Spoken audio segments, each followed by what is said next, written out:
In the Build a Bouquet page of the Hansel and Petal site, some flowers are available in a choice of colours, and the name of the colour is embedded in the image file name. So when I selected a yellow calla lily, I got a yellow image here, but I still need to have the colour displayed here. We need to extract that from the file name. So let's see how the file names are structured. Let's go to the editing program. And here we are in bouquet.php, and this is the select menu for calla lilies. And the value for each option is the file name. And it always begins with a number, an underscore, a name, an underscore, and the color. Number, underscore, name, underscore, color. So we've got this pattern, and it runs all the way through the page. Always the same. The color is the third element. We need to treat this like an array. And there's a very useful function that will split a string into an array, and that is called explode. So we'll use that to create our own little custom function to extract the color from each of the file names. So we need to go to the order page, and we'll go down to the bottom of the code block at the top of the page and insert a new line. To create a custom function, you use the function keyword. Then after the function keyword, you give the function a name that you like. Doesn't matter what it is. Mustn't contain any spaces or funny punctuation. But the best thing to do is to give it a descriptive name. What we want to do is we want to get a color. So that's exactly what I'm going to call my function. Then after the function name, a pair of parentheses. That's where the arguments go. So I'm going to add an argument called file name. If you want to add more arguments, you separate them with commas. Even if you don't want any arguments, you must still have those parentheses. Then after the closing parenthesis, an opening curly brace and a closing curly brace, and everything that happens inside the function goes between those braces. Let's get to work inside the function. What we want to do is to split that file name up into its component parts to make it an array. So I'll give it a variable called parts, and then use the explode function. And the first argument to explode is whatever string you want to use as the explosive device, I suppose you could call it, whatever it is you want to split it up on. We want to use the underscore to split it, so as a string, underscore.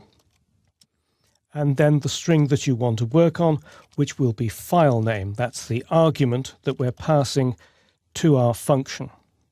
And the color is going to be the third array element. So color equals, and then it will be parts 2, because of course arrays are counted from 0, so the third element is the element number 2, has the index 2. Now we want to make it uppercase. We want to make the first letter uppercase, so let's pass parts 2 to UC first. We've met that before. It just makes the first letter of a string uppercase, and then we'll return the color. Now, if you have been very, very observant, you might have noticed that I've used color as my variable inside the function. And if we scroll back up here, you'll see that I'm also using color as an array. And you must be thinking, what an idiot this guy is. Well, I must admit that when I first created this, I thought, well, it was a little bit of a silly thing to do. But it actually points out something very important about the way functions work, because inside the function, color is completely separate from the color outside. So this, in fact, wouldn't make any difference. A function works like a little black box. But still, it's not a very good way to do things. So what I'm going to do is I'm going to get rid of color. And in fact, I'm going to get rid of color here, because I don't need to save it as a variable. All I need to do is to return the value of UC first and parts 2. And that does exactly what my function needs it to do. So we've now got the function. All we need to do is to get the color to display in our little loop. So let's go down to the loop. And it's in this table cell on line 82 that we need to display the color, but not every flower has a choice of colors, so we need an if-else structure to display the color. So let's put that in there. We'll add a couple of extra lines just to make it clearer what we're doing. And then if we need to check is set color, and then we're looking for a particular type of flower, so it'll be flower name.